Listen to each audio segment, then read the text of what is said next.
Hello, my name is Conall Mac Coille. I'm Chief Economist here at Davy, and I'm here today to discuss our new Economics Monthly product. In the note, we discuss three issues. The first of those is Ireland's productivity puzzle. So over the past year, we've seen a very confusing picture in Ireland, with GDP down 1% in the year to Q2, but employment expanding at a very rapid pace at 3.2%.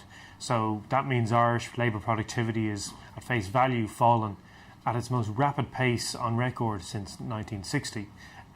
And to explain that, in other countries, people have questioned the reliability of the GDP data when they've seen these kind of productivity puzzles. But in Ireland, the answer is crystal clear. It's entirely related to the pharmaceutical sector. The pharmaceutical sector only accounts for 2% of Irish employment, and that's exactly because of the patent cliff you're seeing this fall in Irish GDP, labour productivity, but that's not going to derail the Irish economic recovery.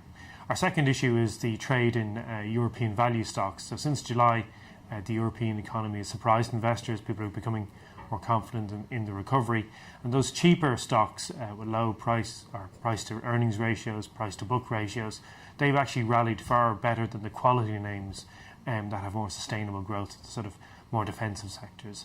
So when we look at the relative valuations of these sectors, it looks like a lot of the value has gone out of value, that those cheap stocks just don't look as cheap as they were. But nonetheless, we still think there are opportunities in there. So the challenge for stock pickers next year will be to find cheaper companies that are leveraged to growth in their portfolios. Our final issue are the recent reforms in Germany. So we now know, given the coalition government agreement, that the minimum wage in Germany will rise to €8.50 in 2015, potentially affecting up to 13% of the workforce in Germany, or 5.5 million workers.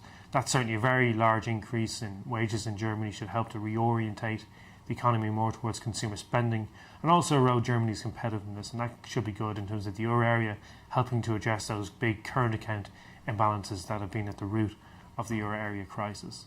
So for more on this, please see our note on the Davy website, www.davy.ie.